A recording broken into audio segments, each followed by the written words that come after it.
So we're going to start song service, but let's first pray. All right, you bow your heads and close your eyes. Dear Heavenly Father, thank you for a beautiful Sabbath you have given us. Thank you for allowing us to hear all the amazing messages we heard today about creation, Lord. I pray now that you may send us your Holy Spirit as we learn more. Thank you for everything in your name. Amen. All right, does anybody have any favorite songs they'd like to sing? Dinah? Isaiah 58.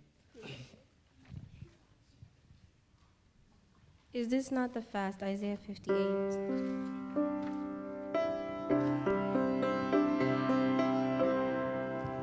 Is this not the fast that I have chosen to loose the bands of wickedness,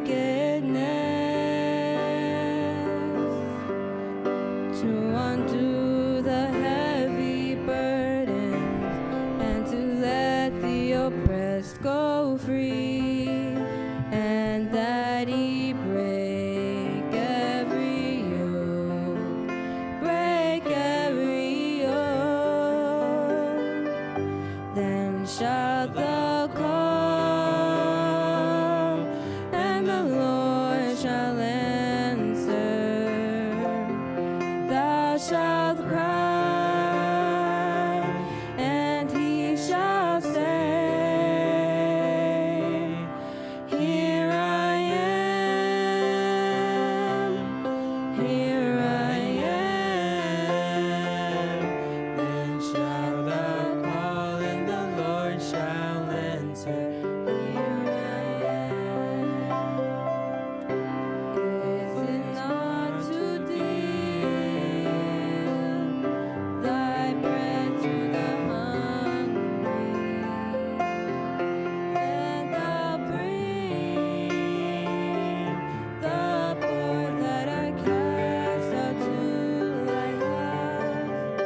When thou seest the naked, that thou cover him, and that thou hide not thyself from unknown flesh, then shalt thou call, and the Lord shall answer. Thou shalt cry, and he shall say, Here I am, here I am. Then shalt thou call, and the Lord shall answer, Here I am. Then shall thy light break forth as the morning, and thy health shall spring forth speedily, and thy righteousness shall go before thee. The glory of the Lord shall be thy reward. Then shalt thou call, and the Lord shall answer. Thou shalt cry, and he shall say, Here I am, here I am.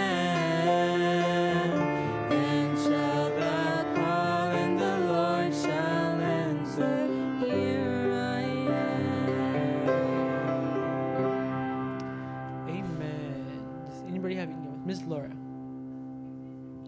Exodus 15.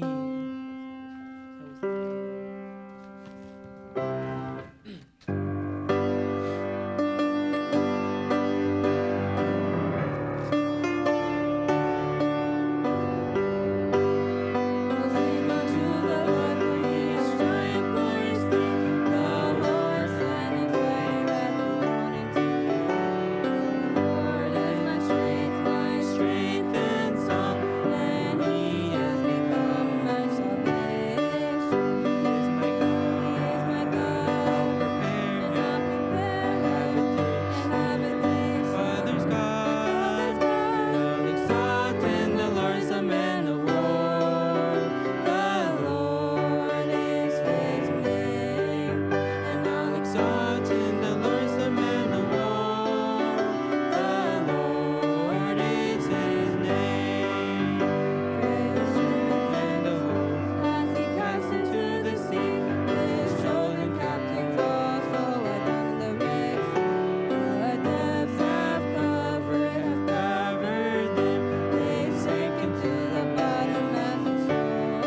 Owen. Isaiah 41.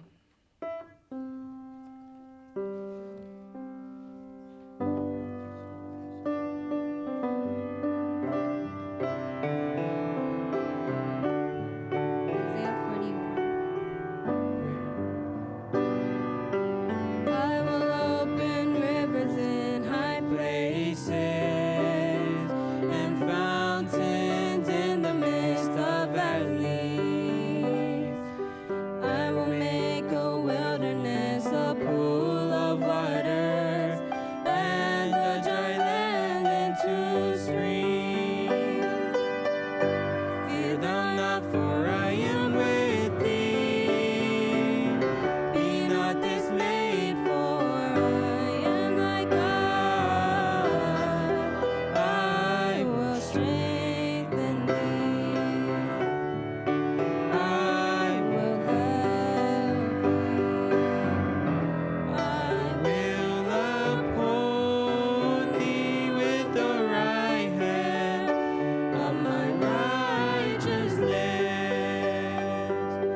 Thou whom I have taken from the ends of the earth, and called thee from the chief men there, and saying unto thee, Thou art my servant. I have chosen thee and not cast thee away. Fear thou not, for I am with thee. Be not dismayed, for I am thy God. I will strengthen thee. I will help thee. I will uphold thee with the right hand of my righteousness.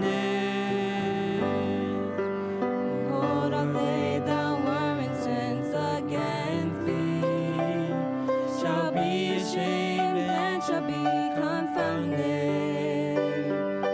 They shall be as nothing, and they that strive with thee, thou shalt seek them, and them thou shalt not find.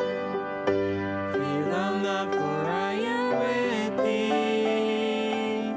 Be not dismayed, for I am thy God. I will strengthen thee. I will help thee. I will uphold thee with the right hand of my righteousness. For I, the Lord thy God, I will hold thy right hand, saying unto thee, Fear not, for I will help thee. Fear thou not, for I am with thee. Be not dismayed, for I am thy God. I will strengthen thee. I will help thee. I will uphold thee with the right hand of my righteousness. Any other song?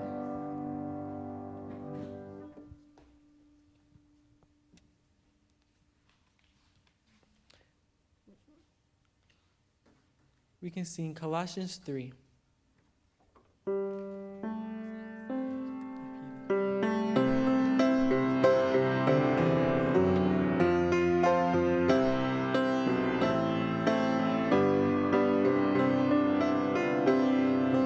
Then be risen with Christ, seek those things which are above, where Christ sitteth on the right hand of God. Set your affection on things above, not on things of the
43.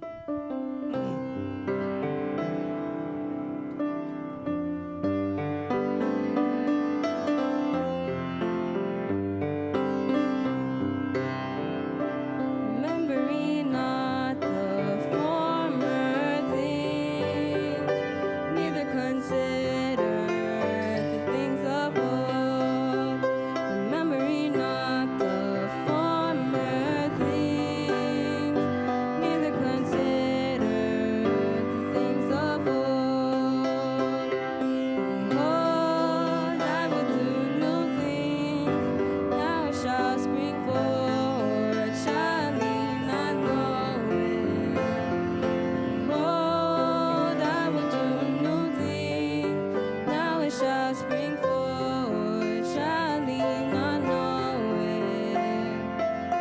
I will even make a way in the wilderness and rivers in the desert, in the desert. We'll even make a way in the wilderness and rivers in the desert, in the desert. Behold, I will do new things, now it shall spring forth, shall ye not know it? Behold, I will do new things. Isaiah 43, 18 and 19. I will do new things. Any other song? Let's sing 2 Corinthians. Okay, let's sing 2 Corinthians 4, 6 through 9.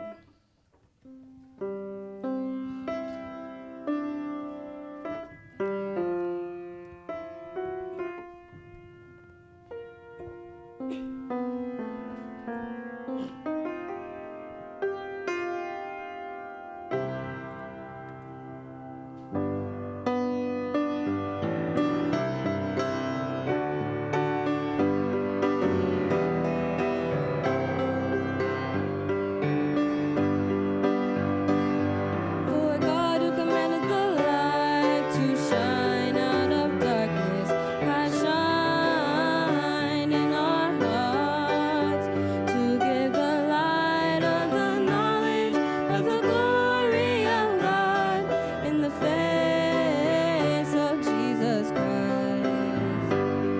But we have this treasure in earthen vessels, that the excellency of the power may be of God and not of us. 2 Corinthians 4, 6 and 7. We are troubled on every side and not distressed. We are perplexed but not in despair. Persecuted but not forsaken. Cast down but not destroyed.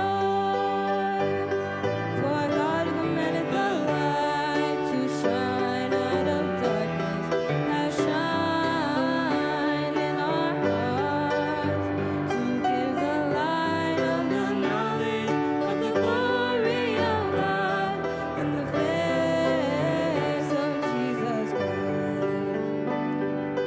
2 Corinthians 4, 6 through 9. Any other song suggestions? Isaiah 58.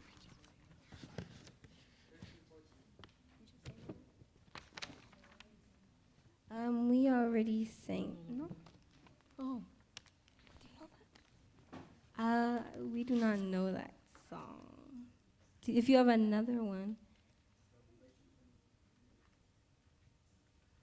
One more song. Okay, Revelation 21. Old version. New? Okay. Revelation 21, new version.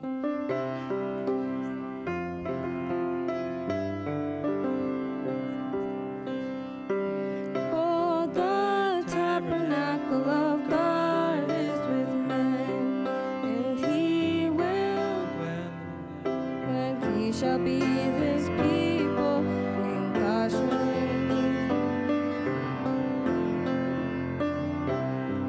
and God shall wipe away all tears from their eyes, and there shall be nor sorrow nor crying, neither shall there be any more pain, for the former things are passed away.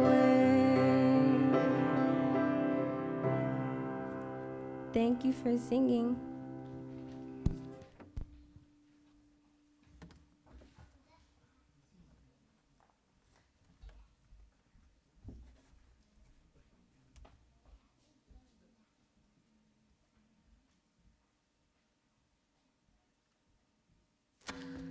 Oh, sorry.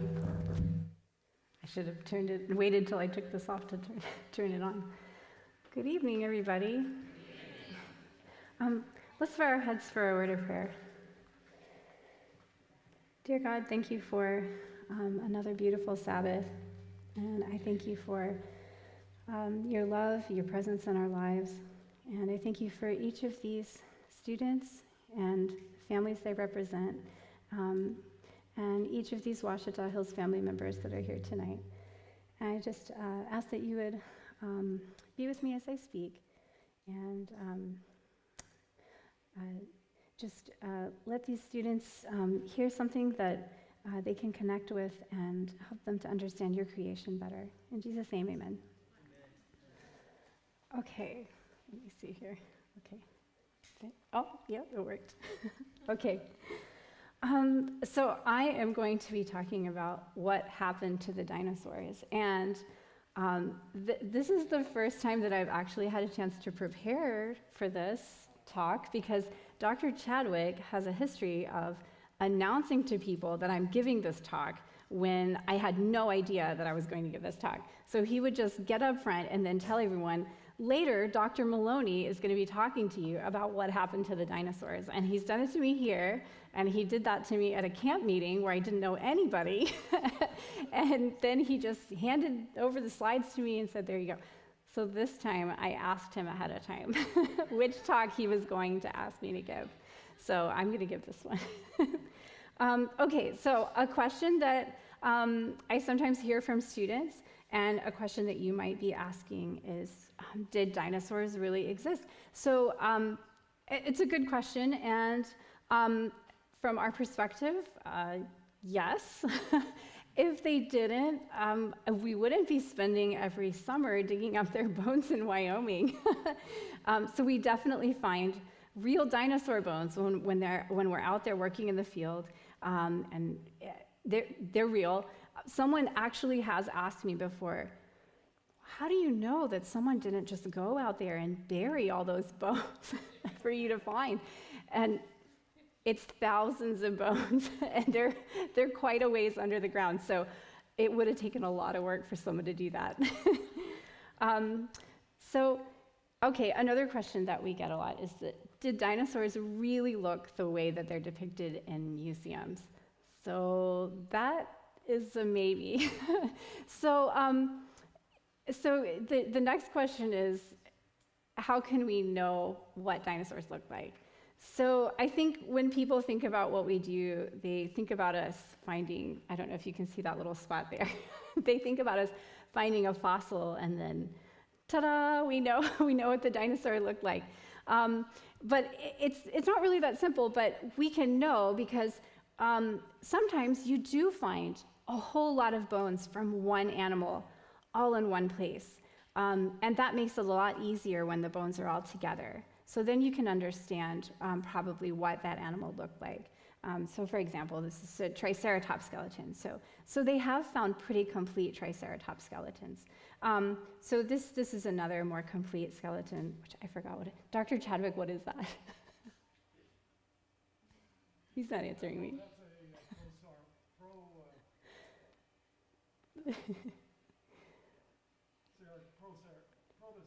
Protoceratops. These are his slides. And here's another. This one is a hadrosaur? Okay, this is a hadrosaur, a duck-billed dinosaur.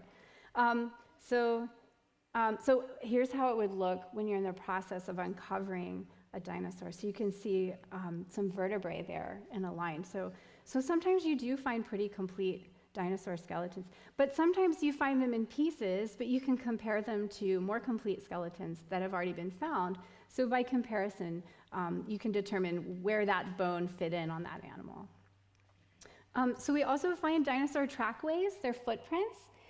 So you can actually see where they walked. So their footprints have been preserved in certain types of sediments. Now, not everywhere, and we don't find dinosaur footprints where we dig, but there are some places where dinosaur trackways have been preserved, and you can go and look at those. So dinosaur eggs have also been found, and a lot of people ask, well, how do you know that it's an egg and not just a nice, really round rock? Here's how, because some of them actually have dinosaur skeletal pieces associated with them. It's pretty amazing. So there are actually dinosaur eggs that have been found with little tiny dinosaurs associated with them. And also, so sometimes you can find elements that show you what the outside of a dinosaur looks like. So this one is from Dr. Tedrick. Canada. Which one is this? Nodosaur. Okay, this is a nodosaur. So sometimes you can find something that tells you about the outside of the dinosaur. What did it look like? So one of the biggest questions that people ask is, what happened to the dinosaurs? So if we're going to take a scientific approach to answering this question, then we have to consider multiple working hypotheses. So there's a lot of data, and then there are a lot of different ways that people are looking at that data. So we need to consider what are the different interpretations of the data that's out there. So there are many. So some interpretations say, oh, it got too hot. So there are some studies out there that will tell you that it was a climate issue. On the other side, too cold. So some other end of the climate extreme. So that's also something that's been proposed. Too dry. So another change in climate. Too wet. So conditions became too wet for the dinosaurs. Another possible problem, not enough food.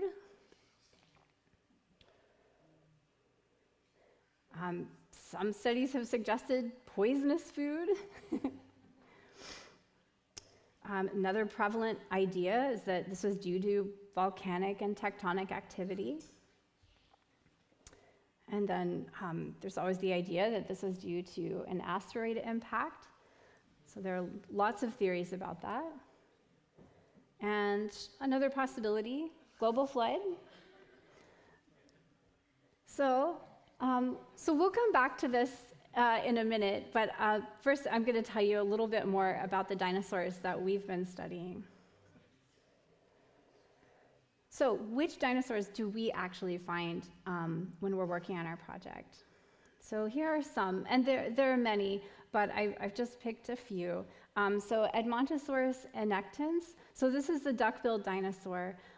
So we find a lot of fossils from Edmontosaurus. It's a very common fossil to find at our site. This is Anzu wiley. I hope I'm saying that right. A feathered dinosaur. Nanotyrannus. So Nanotyrannus is a somewhat controversial dinosaur species because Nanotyrannus, some people think that Nanotyrannus is actually just a juvenile T-Rex, Tyrannosaurus rex, but there are features of Nanotyrannus that suggest that it may be a separate species. So there's some evidence that Nanotyrannus may be in its own species, like a smaller tyrannid dinosaur. Oh, so by the way, what do we find? We actually find teeth from Nanotyrannus. They're pretty cool. They're a really neat thing to find. Same for dromaeosaurs. So we find dromaeosaurs, so they're kind of like a raptor. So we find their teeth and occasionally a claw. So that's also a pretty neat find. So what's unique about their teeth is that they have these, if you've seen a serrated knife with like serrated edge, a jagged edge, their teeth have a very fine jagged edge, and they're quite beautiful. This is a Nodosaurus. One of my favorite fossils to find, and I've only found like a part of one, is the little, so you see they have the little bumpy things on their back, those bony plates. I don't remember what their official name is, but I call them Nodosaur biscuits. And I love it when someone finds a Nodosaur biscuit. So they're a neat dinosaur. Pachycephalosaurus. So we've actually found, I think it was pretty recently, someone found a pretty complete pachy skull. So they have these really tough skulls. You can see in the picture they're butting each other. And so that's probably what those really thick skulls were for. I'm not sure how much room they had in there for a brain, but maybe this is what they spent their time doing, so it might not have mattered too much. And of course, Triceratops horridus. So we have found quite a few Triceratops fossils as well. And T-Rex, we found some T-Rex teeth, and they're really big teeth. They're very impressive to find. And T-Rex is a massive, massive animal. So let me tell you about our project more specifically. So since 1996, paleontologists, teachers, students, and also citizen scientists have been coming to the Hanson Ranch, which is in eastern Wyoming. So this, what you're looking at, is called the Hanson Research Station. And it actually looks a little bit different now. So that building that you see there, can I mouse over it? Yes. Okay, this building right here was actually destroyed by a tornado. I think Dr. Chadwick mentioned that previously. So it was probably tornadic activity that destroyed the building.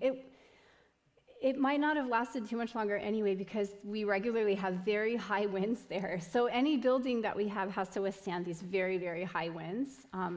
So anyway, we lost this building, so we're going to be getting a new building, but right now we have some temporary structures here. But this is what it typically looks like. See the tents? So everybody camps around the main camp building, and then we have kitchens and bathroom facilities, and so everybody just kind of hangs out around the building there. So our dig season is open for the month of June each year, and then during the rest of the year, the fossils that are recovered get taken back to Southwestern Adventist University, where they're prepared and analyzed in the museum. So here are 57 of the 195 people who came out for the 2021 season this past summer. So because people come and go, it's impossible to get a picture with every single participant, but this is one of our high days. So there's my daughter on the end. She was one of those participants. So my daughter is, so she's 3 going on 4, and this was her 3rd time to go to the dig, and she stayed the whole month, and she actually dug 4 dinosaur bones. So she was a very brave, brave participant, and she weathered storms in a tent, and she did a good job. So we have people who come and go every year, but we also have a core team who really guides the project. So I'm going to introduce you to some of these people. So you obviously know Dr. Chadwick now, and this is Dr. Jared Wood. So he's one of my colleagues at Southwestern Adventist University, and this is Dr. Snyder. He's our colleague at Southern, and so they're the 3 team leaders. They're the project leaders, and so they sort of determine the direction of the project. And then we have a lot of Quarry leaders. So this is Mrs. Kathleen Wilson, and she's been coming for 21 years, and she has often been in the mission field and used her furlough, her time at home, to come to the dig and help with our project, because it's been really, really meaningful to her. And she has come home from places very far away to come to the dig. This is Amy Teague. So she's been a Quarry leader for 12 years. Tyke Connell So these are all educators. They're teachers like me who give their time in the summer to come work on their project. Stephen Gray, he's another quarry leader, 11 years.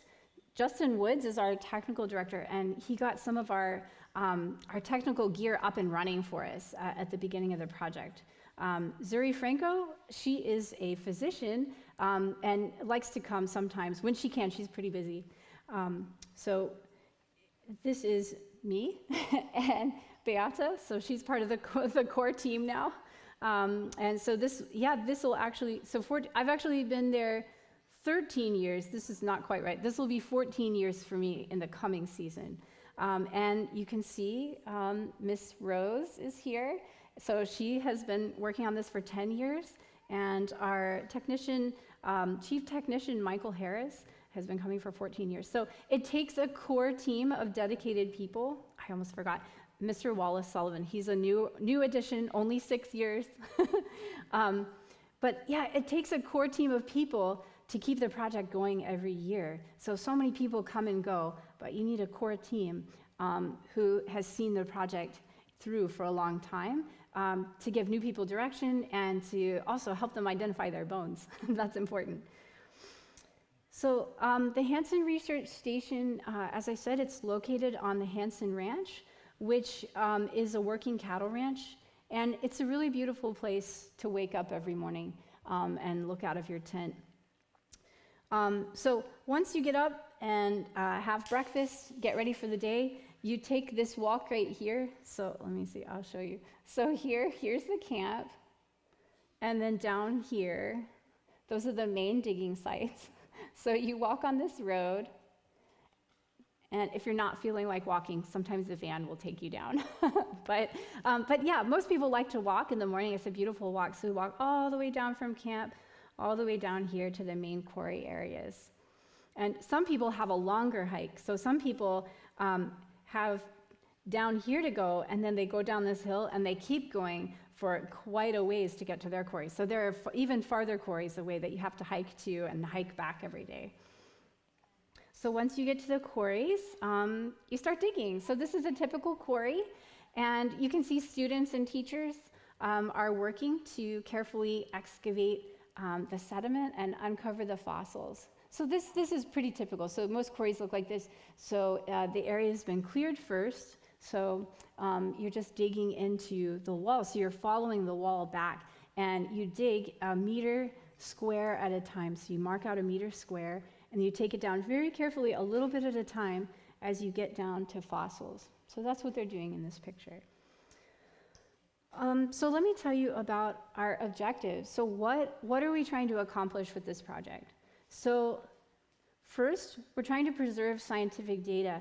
So what we mean is that those fossils, if they stay there, a lot of them are being lost to erosion. Some of them are washing out of the sediment and getting washed away. Sometimes when we go out hiking, we see bones just coming out of the hill and washing away down the slide.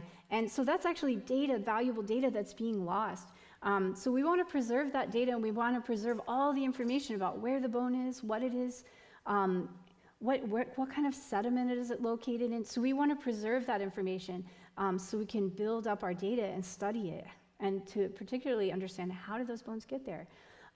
We also want to set a high standard of research in paleontology. So there's a general idea out there that people who believe in the scriptural account of Earth's history aren't capable of doing good research, that they don't have a good grip on science. But that's simply not true, and we want it to be known that it's not true. So we're also doing excellent research. We also want to learn more about dinosaurs and how they fit into our view of Earth history. I think that's important.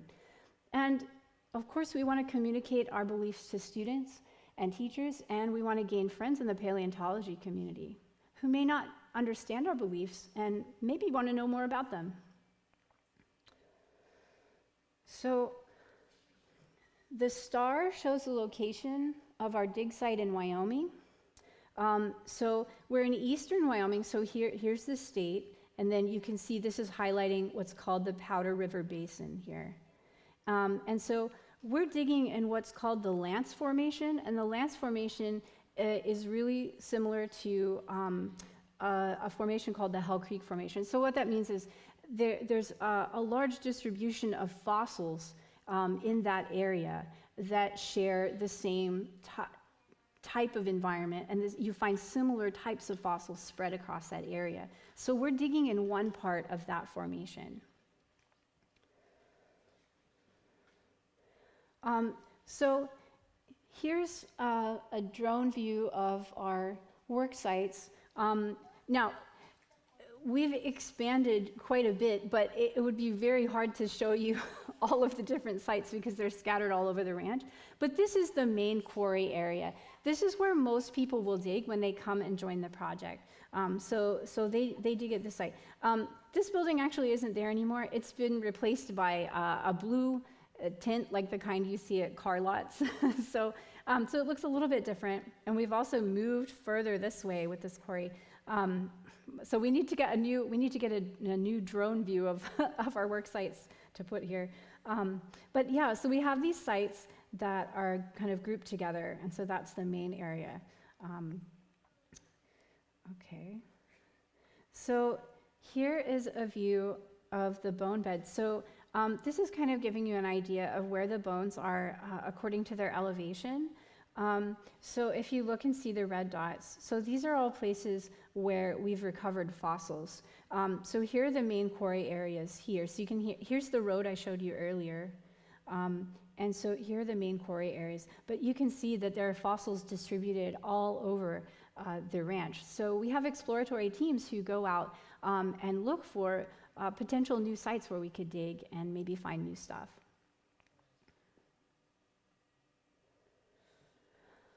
So one of the main things that we study in the quarry is called taphonomy. That's a word you probably haven't heard before, and that's okay. I had never heard that word before I started working on this project. So taphonomy is the study of everything that happens to an organism from the time that it's alive to the time that it's excavated. So taphonomy includes the cause of death, the post-mortem history, so what happened to it after it died, and any changes that have occurred since that organism was buried. So we're studying taphonomy to better understand one of the largest bone beds in the world. So this bone bed has so many fossils in it. And if we can understand what happened to those animals as they died and they were buried, that'll give us a more complete picture of how they got there.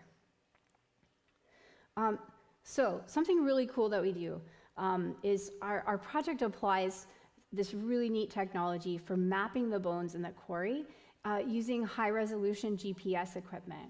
So then the GPS data is combined with digital photos of each fossil, every single bone in the computer.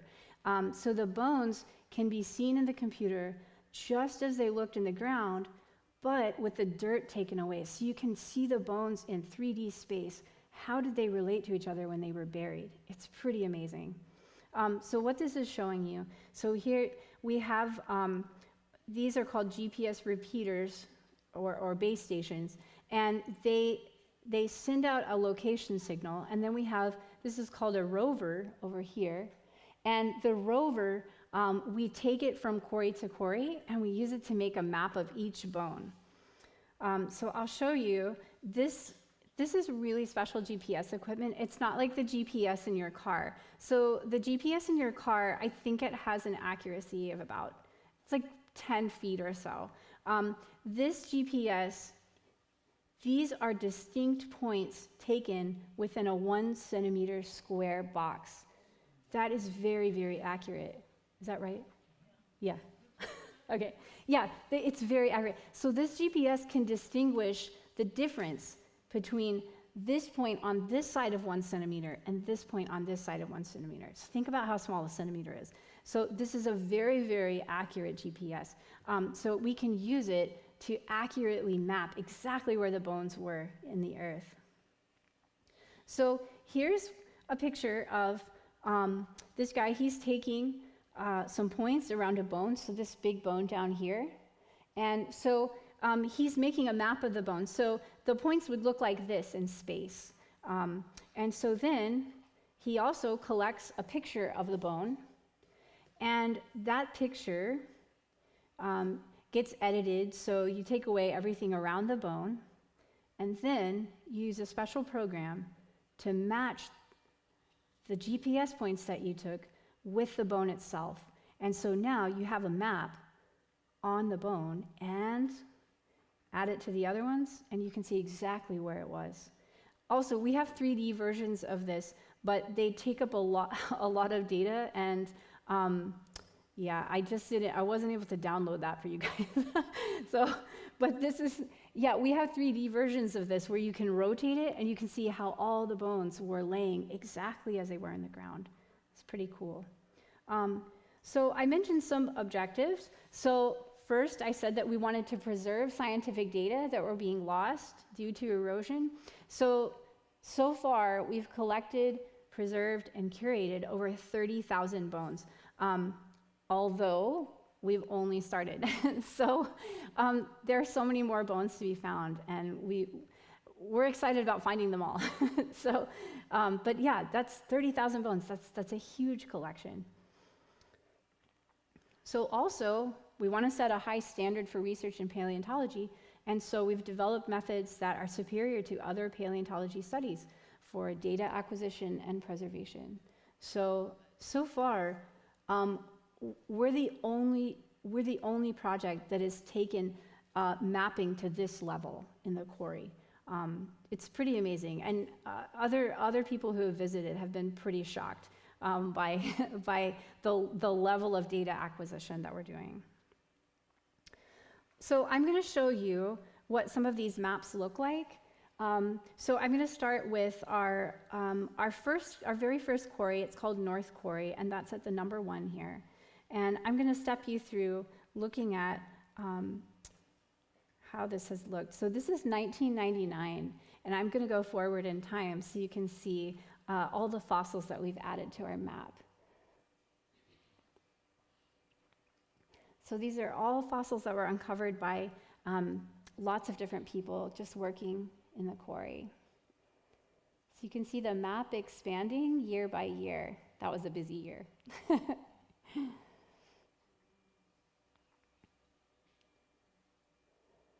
So remember, we can also see all of these in 3D space. Sorry to change colors, but we changed our map background. So you can see some of those bones are really, really big. They're bigger than my daughter.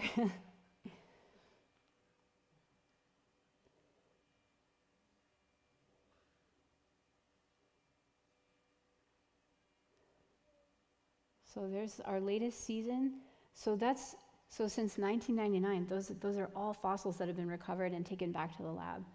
So it's pretty amazing. So I won't do the full step through for all of these, but I will show you the map of South Quarry. So that's another one in the main quarry area. So down here at number 2 on the map. So here's South Quarry. So there's the distribution of all the fossils in South Quarry. So you can see they're just everywhere. They're spread out. They're piled on top of each other. And then, oops, I skipped one. So Southeast Antigua, 2 more quarries in the main quarry area are here. So you can see more bones. And then here's a quarry that I've been working on for a few years. So it's number 10 over here, and you can see it's a little ways. So here are the main quarries at the number 1. So number 10 is a little ways away, but this is a step through. So number 10, Gar Quarry, it's a little bit different. So what you're going to see is you can see lots of small stuff here. So it's a different kind of quarry where we find things like crocodile teeth and turtle bones and scales and vertebrae from fish, crocodile vertebrae. So it's a much different kind of environment, but an aquatic environment for sure. So you can see we expanded this quarry quite a bit as well. So you can see it filling in with lots of little things and a few bigger things. So what are some of the exciting things we found? So I'll show you just a few. There are lots. But this right here was a jaw from a mammal, a Cretaceous mammal, and these are not particularly common. So to find fossils from a mammal is not as common. So that's a neat find. So you can see this is a jaw, and you can see teeth sticking up from it. So that was a really neat find. This is another really cool find. So this is a Triceratops skull, but it's upside down. Do you see the horns? There's one, there's another one. And then, so this is all, what you're looking at is the inside, the bottom of the skull. So it's laying out upside down. And it took a lot of work to get that out of the ground. You have to be very careful. Fossils are very fragile. So fossils are bones that have been mineralized. They've been replaced with minerals. And so they're kind of brittle. They could break like a rock if you mishandle them. So they had to cast this in plaster. And then it was so heavy that they had to use, they actually had to excavate it, get it up on boards, and then they used like a four-wheeler to pull it slowly out of the quarry because it's too heavy for them to just lift up. So once they got it back, they flipped it over, took it out of its plaster jacket, and so work is ongoing to get this into a perfectly preserved state. So this is a really neat fossil. So you can see the horns here now that it's flipped over. This is the frill on the back of the skull. And then this is a series of vertebrae. So can you see that? So it's a series of vertebrae that we found together. That's pretty uncommon for our sites. Most of our bones are not articulated, which means they're not together still. So this was very uncommon, but a really cool find. So what are we doing with all this data? Well, we're doing what most scientists like to do, publishing it. So we're putting it out there for people to read. We want people to know what we're doing on our project. So quite a few papers have been published using the data from our site. And that's important because that gets this information out there where other scientists can read it and maybe become interested in what we're doing. Also, one of the pictures I showed you earlier ended up on the cover of one of these scientific journals. So this highlighting what we're doing with our mapping in the quarries. So, again, we want to set a high standard for research in paleontology. So for more than 20 years, we've been presenting the research at major geological and paleontological conferences. And more recently, then we've been publishing our research data and methods in these journals.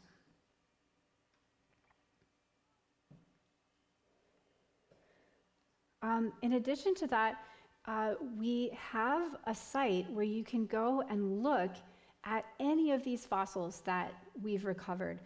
So the fossils that we recover from the dig site in Wyoming are all brought back to the museum at Southwestern Adventist University, where they're very carefully prepared and cataloged. And all of the information that we have on each fossil is entered in our online fossil collection. And that can be accessed from anywhere in the world. So you can browse the collection to see some of the fossils that we've found.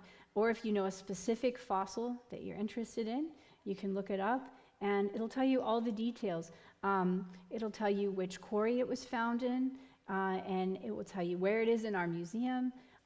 It'll tell you our identification of it. So this is from a Nanotyrannus.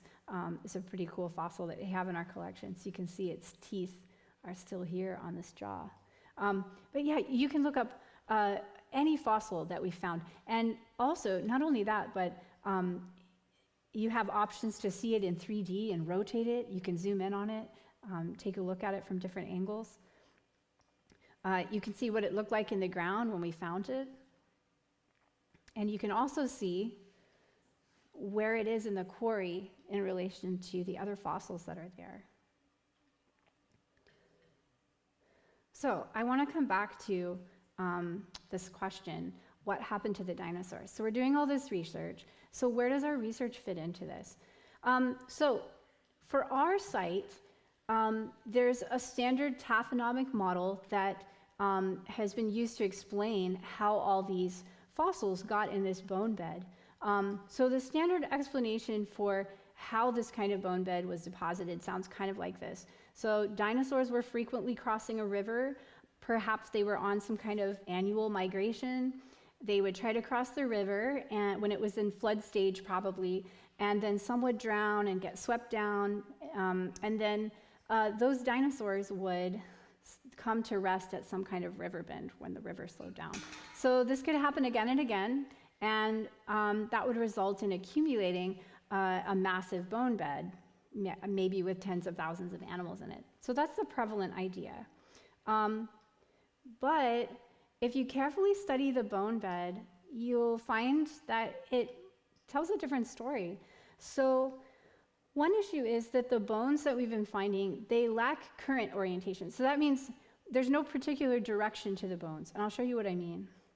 So the bones can be found laying in any direction, so they don't reflect the kind of current that you would expect from something moving in the same direction time after time. So that seems to suggest something different than the standard model. So another thing is that most of the bones are disarticulated, and they also have a random horizontal distribution. So they're kind of spread out. We rarely find bones of the same animal together. We don't even know if they're from the same animal most of the time. They're just spread out from each other. So here's what I mean by that. So here's a partial map from one of the quarries. So you can see these are disarticulated. They're not put together like a skeleton, and they're randomly scattered around. So something else interesting about this bone bed is that the bones occur in a graded bed. So that means there's kind of a sorting of the bones by type, usually by how big they are in general. So I'm going to step through from the lowest part of the quarry to the highest. So this is what we would say is the bottom of the bone bed. So you can see it's got a lot of bigger bones. So look what happens when I go the level above that. Look, all the bigger bones disappear, and you see a lot of smaller bones, right? Look what happens when I go one level above that. Now they're getting really small. And then up at the top, just fragments, mostly little stuff. So this is what's called a graded bone bed. So there's this really specific kind of distribution of the fossils there. Another thing is that the bones are really well preserved, and there's not a lot of evidence for weathering or abrasion like you would expect from the standard model. So I'll show you what I mean. See, these are some bones that we would say are in pristine condition.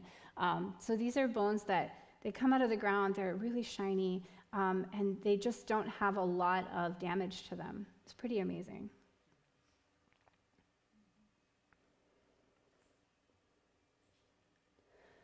So the conservative estimate is that there are about 5,000 animals buried in this bone bed. That's a really big number of animals. That's a lot. So if we take all of that information together and we put it into a model, what we get is a lot more water. So this probably wasn't a river. We're probably talking about a large volume of water that at some point had a shore, and so the animals got deposited along the shore. And then, we have some volcanoes here. So during a time when the earth was in upheaval and there was a lot of tectonic activity going on, maybe volcanic activity, maybe earthquakes, there was a collapse of the shelf, and so these animals along the shoreline, which had already probably died and rotted, they got swept out into deeper water and deposited as a mass. So that seems like a more likely explanation with a lot more water involved, more consistent with our view. So progress towards our objective. So we want to learn more about dinosaurs and how they might fit our view of Earth history. So we think that the evidence supports a depositional model that's more consistent with the scriptural view of events at that time. So we said we also want to communicate our beliefs to students and teachers and gain friends in the paleontology community. So we've had several thousand individuals that have directly participated in the project or prepared fossils in the museum over the years. And all of these have learned about the biblical model of Earth history, and also they've learned what we've learned about dinosaurs. And in the process of doing this research, we also have made friends in the paleontology community, and some have come out to visit the site and have asked about the work we're doing. And yeah, so it's an ongoing project, and it takes time. But we have been able to speak to people who hold views that are very different from ours, and to speak to them and have really positive discussions. So that's encouraging. So overall, our project has advanced the science of paleontology in ways that are widely recognized and preserve thousands of fossils and their associated data. And we continue to share this experience with students, educators, and scientists from around the world.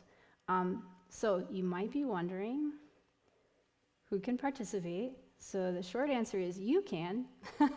The longer answer is, so you need to be able to bring the right gear.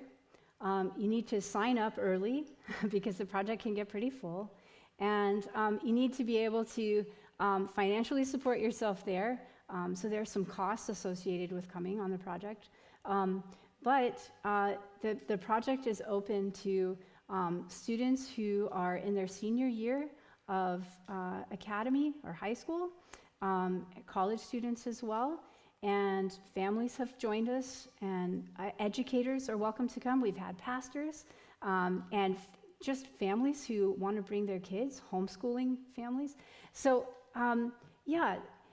If you're someone who has an interest in the project, then come talk to Dr. Chadwick a little bit more about how you might go about getting more information and signing up. But it's a really neat experience.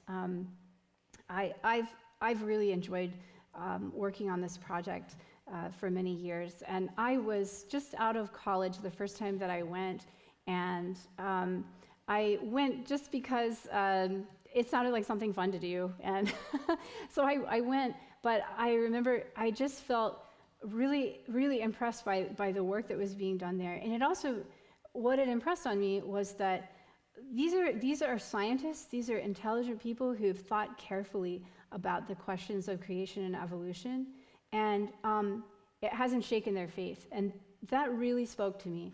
And I said to myself that I would like to contribute to that project because it was really meaningful to me. And I didn't get back to it right away. It took me a few years to start going back again. But I started going back consistently in 2011. And we've had students just like you come to the project many, many times. And yeah, it's really good to see students connecting with these ideas and thinking about them deeply. And that's what's kept me going. It's just a great thing to be a part of. So if you want to look up more information, you can. So here are our websites. So if you want to know more about creation and evolution, you can go to the Origins site.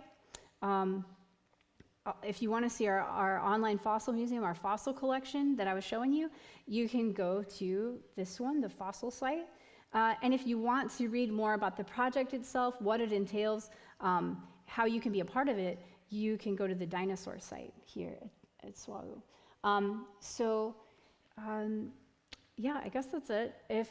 So if you have more questions, Dr. Chadwick is available to answer those questions tonight. He is available for a Q&A, and you can ask him questions about today's talks. If there was something that you didn't understand you want to ask about. If you want to hear more about the project or how he got involved in the project, that's also a pretty interesting story. So you're welcome to ask him any questions you would like. Would you like to come up? And then you can close in prayer after the Q&A, I think. Okay. Microphone. Let's see. I'm wearing it. So I can't give it to you. Oh, should I leave that up there? Okay, I'm going to leave that up there. I'm going to turn this off. Oh, don't go away. I'm not here by myself, I hope. You can turn the house lights on if you want. I turned it off. Oh, it's back on. Okay. So we're open for any questions about dinosaurs or about anything we've talked about since last night. If you have any questions, we really haven't had time for regular Q&As. Yes, back here. 2 years ago, my family and I, we were there. And to witness such a thing physically is a great education, especially upon my children. They were so excited that when they start learning how to, you don't dig it with a shovel. They had to be very patient with a toothbrush, right? And a tiny little shovel. And they were so excited, and also it's a great experience and education for the children and the family. It's a great time. And the spot that we were in, we didn't realize what it was. All we found was little pieces of bone here and there. But after we left, someone else took over. Turned out to be a huge head. Yes, that's often the case. Yes, we enjoyed having you and your family there as well. It was a great experience. You want to call them out? Oh, okay, okay. She had her hand up. Okay. So I have a question on what your idea. I've heard two different views that the dinosaurs were an amalgamation that, like Spirit of Prophecy, I think it's in Spiritual Gifts, talks about the amalgamation that happened. And then I heard another view that they were just larger and because you don't see them today, like maybe smaller versions of them were on the ark. What are your thoughts? I haven't taken the time to really research that, either one of those, or, but different ideas of where the dinosaurs came from. Yeah, I know you're well informed. I think those two ideas are around. That's true. I think dinosaurs are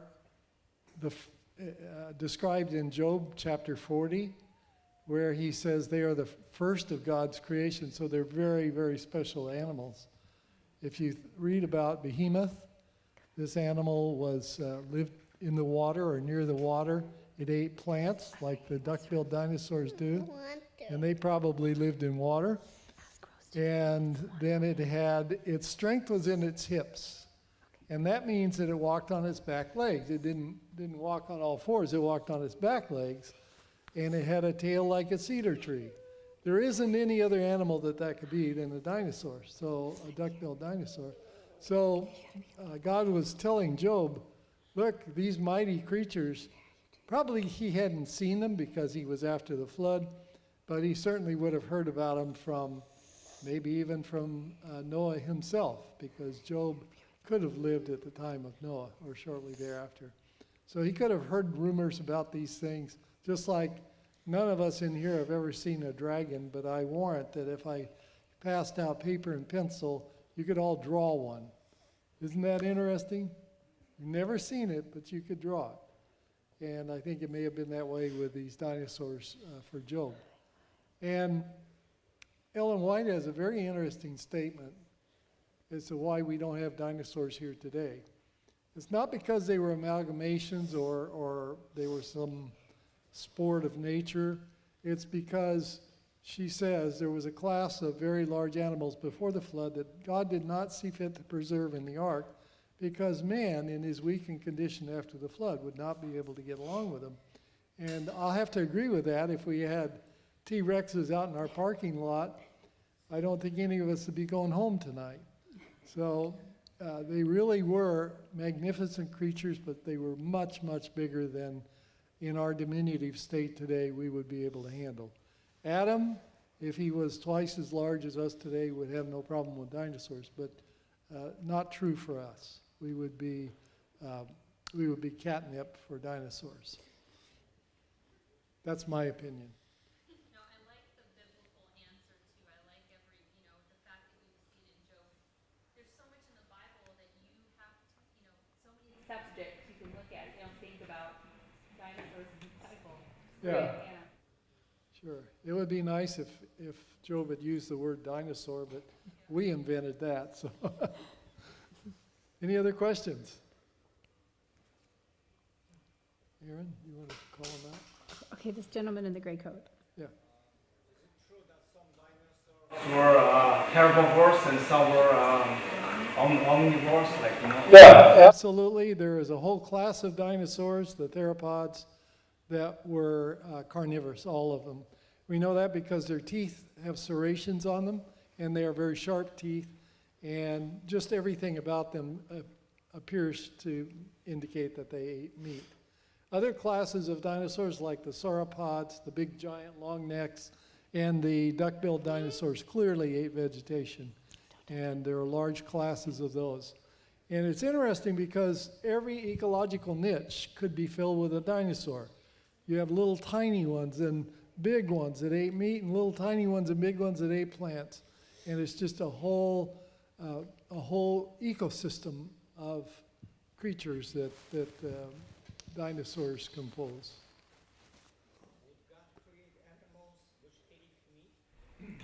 Did he create tigers and lions and dogs and cats and so on? Yes. He didn't create them originally to eat meat, but he knew in a world with sin they would need that capability to survive. So, yes. Is there a hymn? Okay. Go ahead. Uh-huh. So there's this theory about like the Jurassic period and the Cretaceous period. How could you explain that if they theorize that those times were a lot larger than they seem?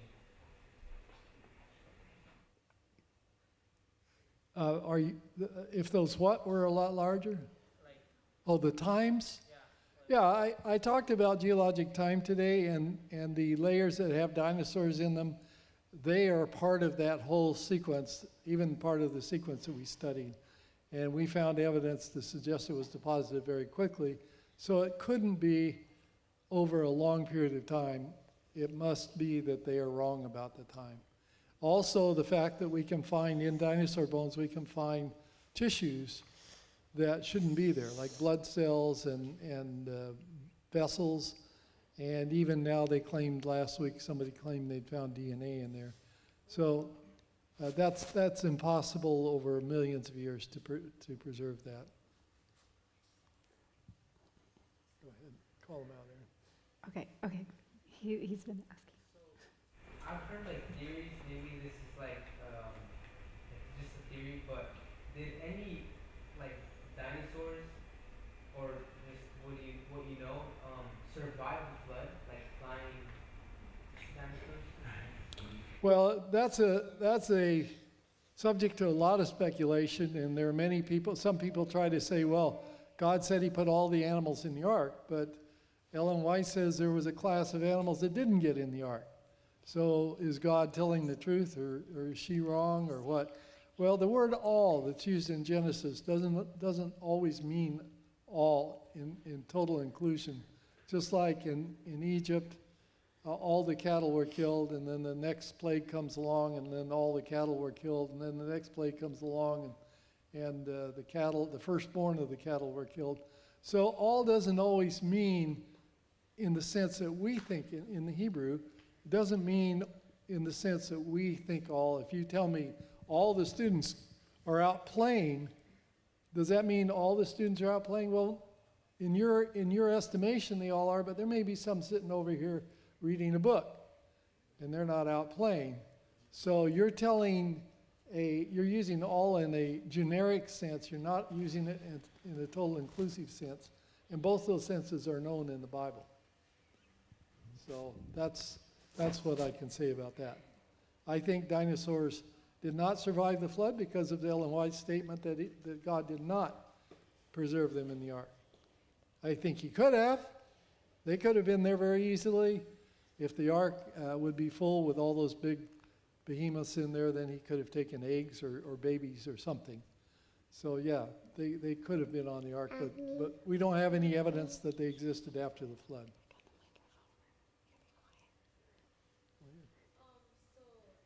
Dinosaurs, once you draw them, I'm pretty sure those are all like just assumptions of how they look. So how do you assume like the color and like different spots that are is that just because you think it looks right, or is it like due to their environment? We have a good idea of how they look because we actually find some of them mummified, and so we can reconstruct their body relationship. I think Erin showed you a couple of those. There are many more like that that are mummified. So we do know pretty much how they look. We know about their skin because we find impressions of their skin. I brought home a skull from Wyoming this week that had the impression of the skin on the skull. So you could actually see what a Pachycephalosaurus skin looked like over his head. So yes, we do have an idea. As far as color is concerned, most of that is made up just to be fanciful. I don't think most people are worried about accuracy so much because nobody can tell them they're wrong. But we have found a few cases where we do know the color, where the color is still preserved in the organism, which again challenges the idea that they've been here for millions of years. So yes and no.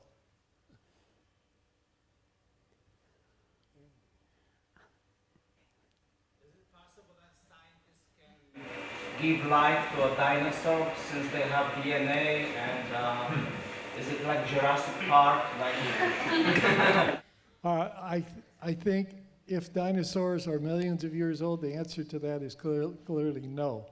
If they're a few thousand years old, I would say that it's not out of the question, but it'd be very difficult.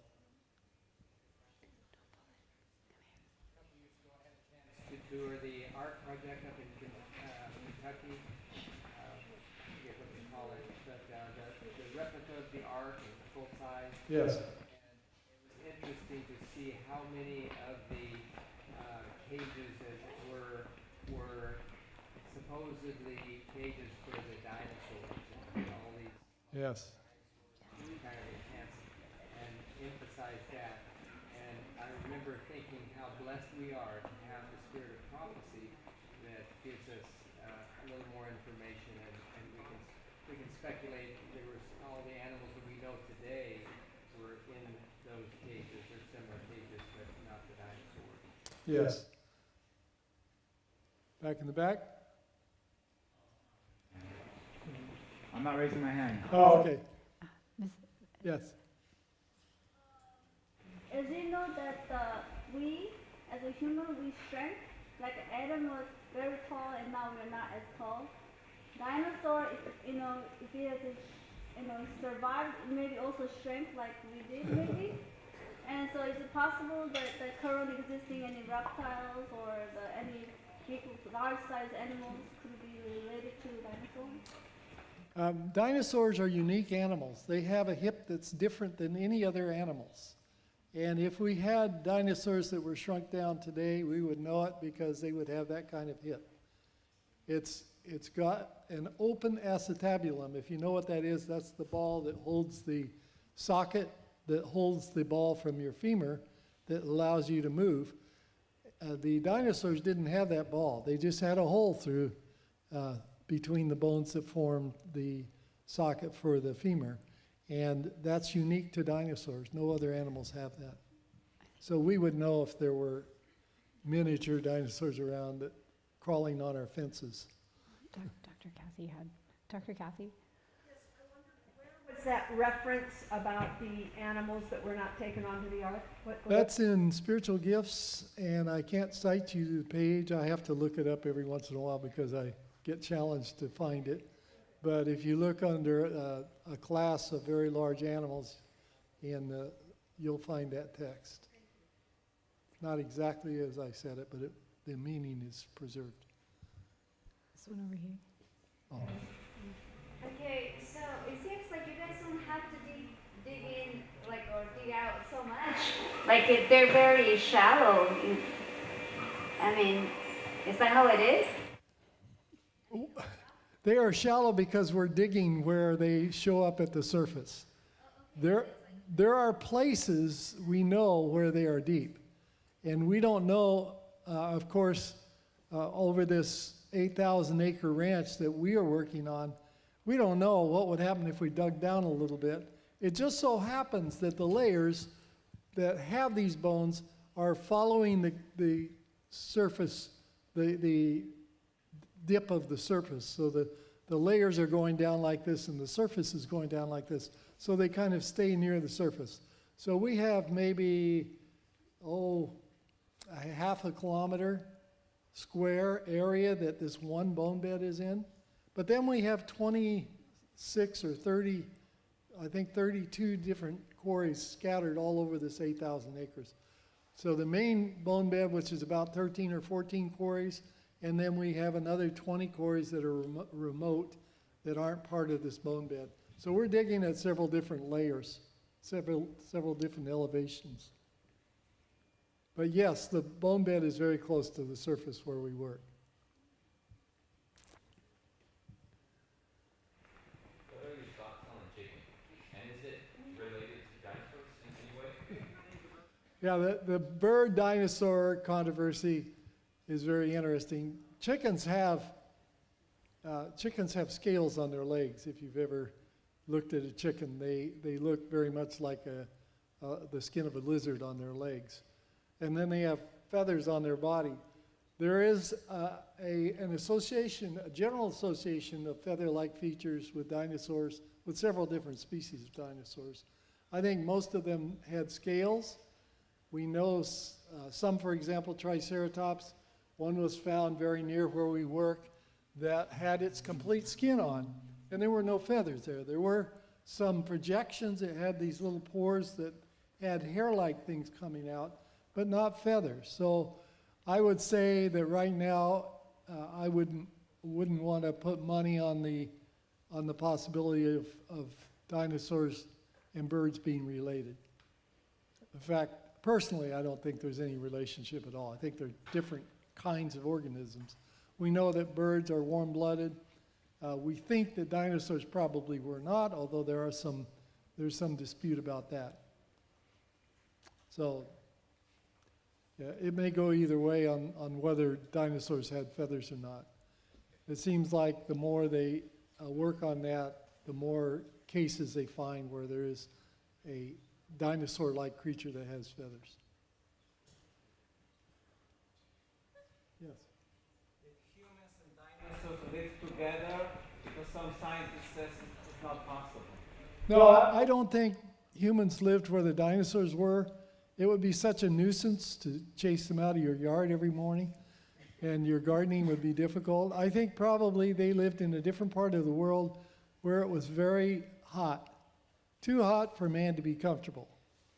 But for dinosaurs who are warm-blooded, it would be perfect, because if you weigh 125 tons and you get cold at night, you're not ever going to get warm again.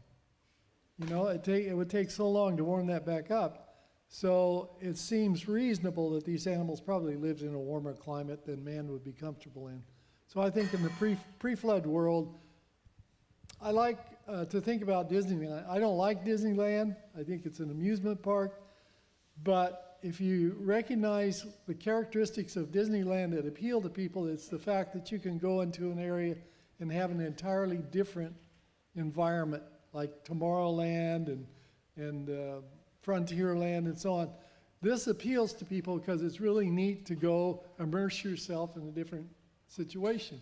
So I think the pre-flood world may have been like that, and there may have been a dinosaur land out there somewhere that maybe Cain and his friends went to visit once in a while on vacation and see the dinosaurs. But then they would want to come back home because it's uncomfortable there. It's too hot. I think to Laura. Yes. I don't know if this is something in your field or not, but how do you think of like ant falls and a biblical worldview, how those fit together? Or why even like, and maybe what you just said is tough to answer, but in these bone beds, you know, why do you never see human bones? If there was part of the flood, you know, like why is there some Yeah, this is one of the biggest mysteries that all of us have to confront right now is why are there no giant humans or even fossil humans from before the flood? And the best I can do is to tell you God said he was going to destroy man from off the face of the earth, and he did a good job of it.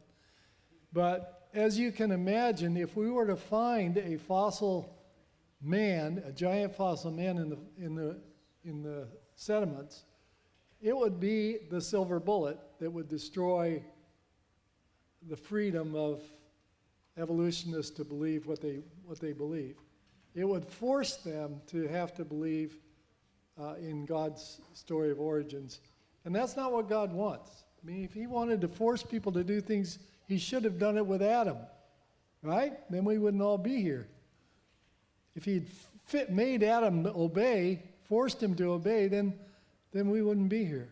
But God's whole plan is to allow us freedom so that we can make choices. And if we make those choices that are consonant with his truth for us, then we will prosper. If we make the other choices, we will pay a price for them. And so God has that in place. If you took away the freedom of man to choose to believe or disbelieve God, that would really change the dynamic of everything. So I think God doesn't really want that. I think a time will come when he will make those things manifest, but it may be after the close of probation. And so we don't know. There is a very interesting text in chapter 10 that I skipped over this morning. It's called the Seven Thunders. And John was about to write down what those seven thunders said. So they said something he could understand. And the angel said, no, don't write those down. And if you study out in the spirit of prophecy, the few things she has to say about that, it kind of implies that it's something that's going to be manifest before Jesus comes back. But maybe after the close of probation. So, yes, that's a really good question. Would I like to find a human riding on the back of a dinosaur in the quarry? Yeah, that'd be really cool. Do I think that it could possibly exist? Yes. I mean, there were men around and dinosaurs around, but I don't think that's God's plan, at least for us. Yes? The Bible said there's a big animal called Leviathan. Is that anything like close to the dinosaur? Yeah, I didn't mention Leviathan. That's chapter 41 in Job, and Leviathan is a creature that breathed out fire, and so there are some Christians that speculate that's these parasaurolophuses, the ones with the big thing on their head, but that's just their imagination. We don't know what that's all about. I can't say that Leviathan and Behemoth are both dinosaurs. I can only say that Behemoth and dinosaurs seem to be the same creature.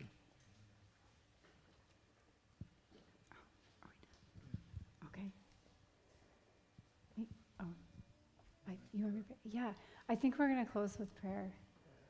I'm mic'd. Okay, yeah, let's bow our heads. Dear God, thank you for this time that we've had together just to learn more about the amazing world that you created, and just a time to maybe get some of our questions answered. And I thank you for guiding our lives and for blessing us. I ask that you would just be with us now as we go our separate ways this evening. In Jesus' name, amen.